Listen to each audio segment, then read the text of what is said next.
And we're live. Hi, everybody. I am here with my good friend Krissy from Pimentville. Amazing. She has been here in the kitchen before. We're so excited to have her back. So today we are talking about this ingredient that we just added to the store. Turn the other way. The Poblano pepper from Boonville. Yay! It is so delicious. So Krissy sent us a sample of this a little while ago, and I was so amazed. I made the chili that I'm making today with it, and I instantly told her we had to have some in the store. So we just put it in the store this week, so you can get it now from us. It's so these guys make, you know them from Pimentville, the spice that I put in literally everything. And I have rimmed my cocktail glass today with a little Pimentville and sea salt. So we're gonna start with a little Mexican madness here. I've got my my margarita is on. We're making with the I sent Krissy one of these. We've got the Mexican chili syrup, which incidentally is on sale this week. Oh, nice. And a little mezcal, of course, because that's what I like, and some lime and the Mexican chili syrup. And that's all it takes to make an enormous margarita. Yeah, and I took some of that chili syrup and followed their Mexican chili lime soda recipe. So it's just some of the chili syrup, lime juice, and seltzer water, and I rimmed that with some Pimentville, and it's delicious. Delish. Here we go. So happy Thursday, everyone. I'm so glad it's towards the end of the week. Yes, yes. So this poblano is really interesting. So tell me a little bit about why you guys ended up deciding to make a poblano chili powder. Yeah. So our foreman Nacho, he is incredible at growing chilies, and every year he kind of just like has this side plot of chilies that he grows for himself, and like for his friends, for whatever they need for the year. And like sometimes I know about what all the chilies are, sometimes I don't. Sometimes they're just like really interesting varieties from Mexico. Other times it's things that like are just everyday peppers to use. And the poblano was one of them that he was growing for himself. And then was like, I wonder what this would like, what would happen if we dried this? And the really like poblanos are something that you definitely don't see dried. You'll see like Hatch green chili powder dried, or like see it as New Mexican green chili powder, but you never see a poblano chili powder. So it's kind of an interesting opportunity to try something out and see what happened. And turns out it makes this really delicious, mildly spicy, but like really full of green chili flavor. It's just a lovely chili powder. I don't feel like there's anything like it. And it's just, it's a really fun addition. And I also love, let's see if you can, maybe we'll be able to see this a little bit. The color on it, you can't really see, but it stays green. It's not like, it doesn't turn gray. It stays a pretty vibrant green compared to what happens with some chilies, which just turn kind of brown when you dry them. But it's really fun. And so this is our the 2020 harvest. Yeah, you can see it better that way. The 2020 harvest is like our first big harvest of making poblano chili. The year before we grew a little bit, but it was more just like test it out, see what happened. But this year we went for it. And yeah. I love it. And you were telling me earlier, so I made, I sent Krissy also some of our blue corn, the Hopi Blue Corn, which I know that it's super special. It was offered up to our Bean Club just recently because it's a really rare ingredient, and we don't have very much of it. So we got it to our Bean Club. We'll probably offer it to our Angels Circle next, and probably back to the Bean Club to see if they want any more. And then if there's any left, we'll get it in the store. But we'll see. The Hopi Blue Corn is really amazing and nutty and a Southwestern ingredient. And I thought, oh my gosh, what a great pairing with the poblano. So I know Krissy's making this crema with it. And you were talking a little bit about blue the chili. Yeah. And so I made my chili earlier, which I'll take out of the Instant Pot in a minute after you're done. But I also was talking about like blooming because blooming the spices in the oil, you know, we put your oil in, and then you put your spices in and let them bloom a little bit as you're cooking. It kind of brings out the flavor. I was wondering, you talk a little bit about doing that and how you're doing that in the crema. Yeah, so this was a total experiment today, and I'm pretty happy with how it turned out. One thing that I've learned with the poblano is that compared to the piment de ville, which you can really use in any part of the application in cooking, whether it's like as a garnish, while you're seasoning as you cook, it's just really, really versatile to use. The poblano needs like a little bit more work when you use it, just because it acts more like a whole dried pepper. And it just needs to be rehydrated a little bit, and either like rehydrated in water or bloomed in oil or fats like lard or duck fat. And that's when you really get more of the flavor and the color that come through. And I had just like taken the poblano and mixed it into sour cream before to try to make like a really good poblano cream. And it tasted good, but it wasn't that like strong flavor that I wanted it to be. So this morning I was trying to figure out how I could like better get that flavor in. So I took a little bit of milk, probably like half a cup-ish. And I added a teaspoon of the poblano powder and just like simmered it gently on the stove until I felt like it really had infused the flavor. And then I let that cool. And then I whisked it into some Mexican style sour cream that's just a little bit richer. And it became this like, well, it's like it's liquidy, but it's this like really lovely like drizzle of roasted green chili cream. And so then I made that to go on top of some of the Rancho Gordo Santanero beans, the black beans that you sent, they're delicious. Are insane.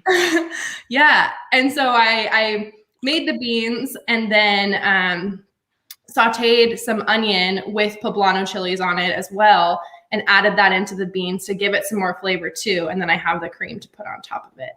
Nice. Yeah. I mean, I really think that like too, like layering the flavors, if you can get that flavor into like all the different components that you're making, it's really just gonna oomph it up.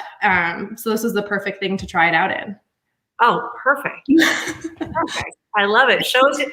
So did you cook the beans? Did you get the beans? Oh my God, I can't wait to see the beans. Oh my God. This pot. So the Santanero is part of I love your pot. I love this blue. This is part of the XOXO project by Rancho Gordo, where they're working with a company in Mexico. They're working with a Mexican group to bring heritage ingredients from Mexico to the United States. Oh, nice.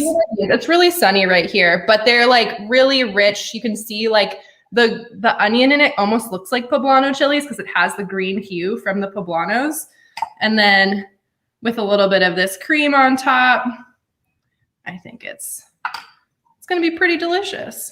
Oh my gosh, that looks amazing. I'm going to see if I can let me see if I can get my the unveiling of the Instapot moment here. Yeah, let me see if I can pour a little bowl here of my, see how, mine is not picking up quite yet. This guy needs a little more love, but. I mean, the great thing with the Instant Pot though is you just put the cover back on and keep going. Oh yeah, no kidding. I know I needed a little bit more time, but it's gonna be very good. Yeah, so on this one, I kind of a riff off of an old Bobby Flay recipe. Actually, there's two of his recipes I riff off of. One, I add beer to it. Nice. So after you saute the onions with the chili, chili pepper, mm-hmm. You then add beer and reduce it down to almost gone. Nice. And then add in your stock and your tomato juice or tomato sauce, and add back in your beef and your beans, and then it cooks. And then after it's cooked for a little bit, then you add chocolate, dark chocolate. Oh, nice. So you get this kind of mamole taste to it. And the poblano, when the minute I tasted it, I was like, I know that's going to be, oh my God, that's going to be so good. Oh yeah. Oh yeah. Yeah. I'm just going to let it reduce a little bit now. because it's actually beautiful. It just needs to reduce. It's just a little too liquidy. But oh my God, it's so good. I think that's the fun part about working with different chili powders is just like being able to experiment. And like you have recipes that call for like generic chili powder or different things, and being able to substitute that for something which you know exactly where it is, when it was harvested, where it's coming from, and like be able to get different flavors from that. I think it's a really awesome and fun way of discovering and learning new things while you're cooking. It absolutely is. And you know what? The funny thing is when we first started, so Pimentville was one of the very first things we ever put in the photography store. And so we go way back. And one of the things that we were so excited about was these dates on here of the harvest dates. Oh, yeah. So until you guys, I don't think I'd ever thought about how long my spices can sit around. And you know, certainly caused me to do a purge, I will say. But every year, you know, we get the new shipment and we're just getting the new shipment. So like Krissy, we just talked earlier, she's shipping me a new case. So we're going to have the 2020. So really, really soon. We've only got a few of the OGs left, of the 19s left. So we'll put those on sale. So you can get those, the 19s on sale and the 20 will come in. And so we're gonna have the 20s in stock. And when you put them side by side and you taste them, it's amazing the difference after 1 year. Yeah. Usually I've got like a couple dregs left in my jar that I can like taste. And it really is amazing the difference in flavor. That freshness it's really unique. And you don't get spices that are fresh like that. It's I think part of it is that we're not used to just like tasting spices plain either. It's like, it's this thing that we add into cooking and like taste it on a whole at the end. But like, it's pretty rare that you're just tasting spices from your spice drawer to see how fresh it is, even if you just bought it. But I do that a lot with our chili powders to see how they're tasting. And it's a way to like see the difference between each harvest, because every year the flavor is a little bit different based on the weather that we had. If it was a really, really hot summer, the chilies are all spicier. And if it was a milder, cooler summer, the heat isn't quite there. And that's like the fun and exciting and stressful part about farming is that when you're growing your product and people are used to having it taste a certain way, it's a good reminder to be like, this is like wine. This is like anything else that has a vintage date on it. It's going to be different from every year. Based on so many different factors. It's totally true. It is absolutely true.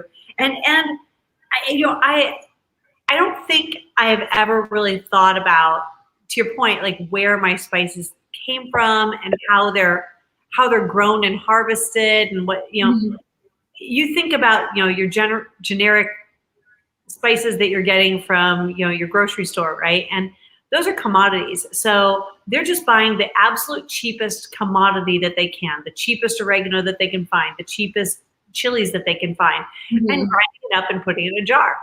And they're coming from all over the world, who from Lord knows where. They're just getting the absolute cheapest product that they possibly can to get into that jar. And that's the way that works. And so it's really an amazing thing to have something, and this has really become the cornerstone of my cooking. Like I use it literally on everything. There does not have this in it these days. I mean, it is. So they call it the third spice, which is because Basque country, right?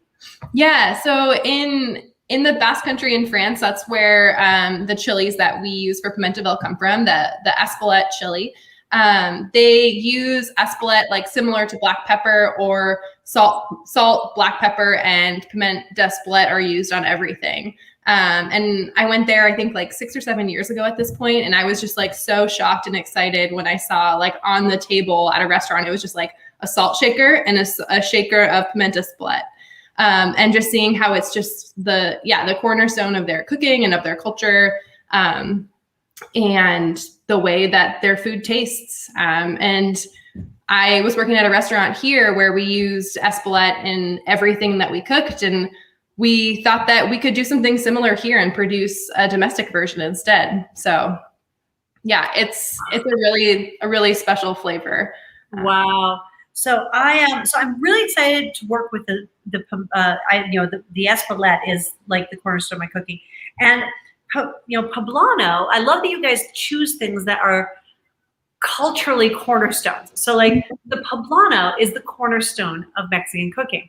It is one of the most iconic chilies in Mexico and used throughout the Southwest and Mexico ubiquitously, which is why we sent you guys, some of the Mexican beans. So these are from Oaxaca, and the Poblano comes from the Puebla, right? And and it really kind of grew out of that, thousands of years ago, and has become ubiquitous. But like you said, no, you never see it as a powder, which is really, really fun.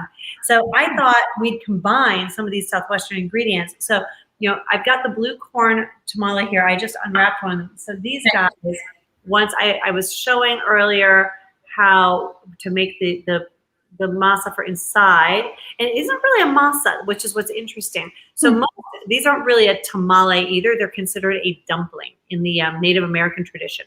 So this is a Native American recipe, and don't ask me to pronounce it because I'll do very badly.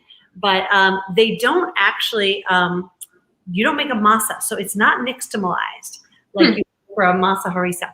So these are totally different. They're considered a dumpling. They've got a little sugar in them, so a little bit sweet, which I thought they would go very, very well with the poblano. And pardon me while I watch my refrigerator because I did grab this out earlier. There we go. Sorry, here I'm back. Okay, so I did not make the crema because now I need to. Now you're making me really want the crema. It was a riff. It was a total experiment this morning. Don't worry. I'm excited to try it now because I did something I liked, but I didn't like as much as what you're describing. So I bloomed mine in some oil, and then I added it to some Greek yogurt just to make a little crema, and added some lime juice to it and a little sea salt.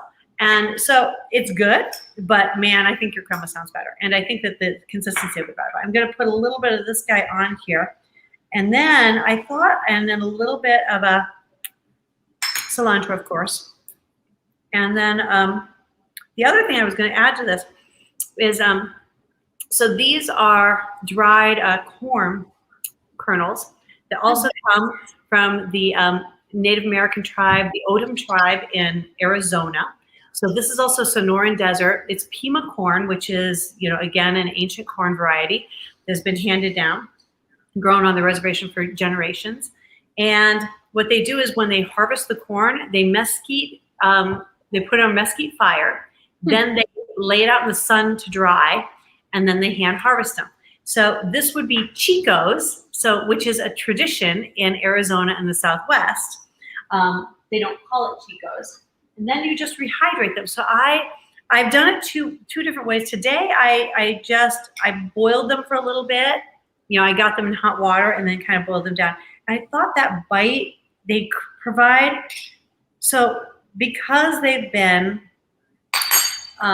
mesquite on a mesquite fire, they've got nice little dark bits that from the fire. And they've also got this beautiful kind of rosy, pinkish, reddish color to them. And the smell is fantastic. It's not super smoky, but it's got a little bit of smoke to them. So I thought the poblano with the chicos and the blue corn is kind of like a Southwestern marriage made in heaven right here. Sounds great. Yeah, and the corn, so these corn dumplings that are traditional for the Native American tribes, they have a little bit of sugar in them. And the blue cornmeal is not sweet. Unlike yellow corn has got a sweetness to it, but blue corn does not. It's more nutty in its flavor. So you put a little sugar in it to give it a little bit of sweetness. And I actually added some of the poblano chili to it. So it's got a little poblano chili and a little bit of sugar in to give it just and a little bit of salt, just to give it just a little bit of extra Southwestern flavor. Well, that's good. That sounds great, Lisa. I'm going to have to make the tamales. or the dumplings. Yeah, I guess I call them tamales because for us it feels like tamales, but like in the Native American tradition, it would be dumplings is what. Yeah. Again, I will butcher the name if I say it. So very, very good. And this is all delicious. And I can't wait to try the chili again with when we finally get some of your pinto beans back in. So I wanted to show these guys. So Krissy and I have talked about trying to get her pinto beans in the store, but the thing is they don't grow enough of them. They can barely grow enough for their own audience. So if you want these amazing pinto beans, you're going to have to go to Boonville Barn Collective to get these things. We have a little bit left of the harvest, but not very much. Not very much. Look at these guys. They are amazing. So I know a lot of our people are bean fans, and I got to tell you, these are amazing. They've got these beautiful, beautiful colors, and they're beautifully spotted. Yeah, Deep is saying grow more, grow more. 1,000 pounds of beans this year. It was a lot for us. Like, more than 3 times what we normally do, but it was still not enough. So trying to grow more. You know what? We can't get enough of your beans or your chilies. So, you tell Nacho, just keep growing. Just keep growing. We have some rain coming this weekend, so hopefully we'll get a little bit more water. Irrigation is going to be a little tight this year. We haven't gotten much rain, so that's the tricky part right now. But yeah. No, I know down here in LA, we had a little bit of rain yesterday, but it wasn't that much. And man, dry. It is dry. Yeah. So we're hoping for more rain. Yeah, absolutely. Yeah. Well, thank you for joining me. And this is great. It's so much fun as always. And thanks to everyone for joining us. And cheers. Happy Thursday. Cheers. Have a good one. All right.